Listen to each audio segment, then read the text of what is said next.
To see old friends, and I particularly want to thank the Center of European Studies of St. Antony's that gave me the opportunity to deepen my knowledge on the subject and get to write this book. My first experience with European defense was when I was in the European Parliament. I was the coordinator of the socialist group at the SEDE committee, meaning the Committee on Security and Defense. So seeing how it works on the field, then I had the opportunity to work here on the methodological and on the theoretical level and get with the book that you see in front of you. So let me start by saying that the war in Ukraine is undeniably a watershed moment in the evolution of European security and defense. It's more than obvious that nothing will be the same after the war, and that a new security architecture will be renegotiated in Europe. Now, following the argumentation in my book, which I'll try to present to you, I would say that the Russian aggression is, as it seems, the latest of a series of critical junctures that have shaped the nature and the content of the common security and defense policy of the EU since its inception. Let us see together some acronyms. CSDP, Common Security and Defense Policy, is an integral part of the European project and an important pillar of the European Union, which, as we all know, is a continuously evolving institution.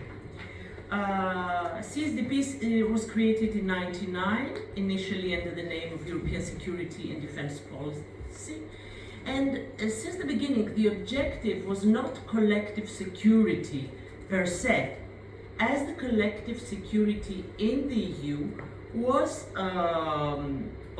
has always been guaranteed by NATO for the majority of the EU member states. So then you could ask, if we have NATO, why do we need CSDP?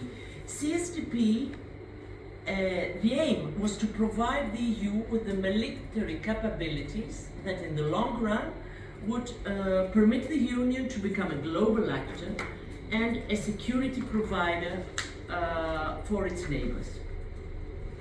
So initially the goal was, and I quote, to develop an autonomous capacity to take decisions, and when NATO as a whole is not engaged, to launch and conduct EU-led military operation in response to international crises.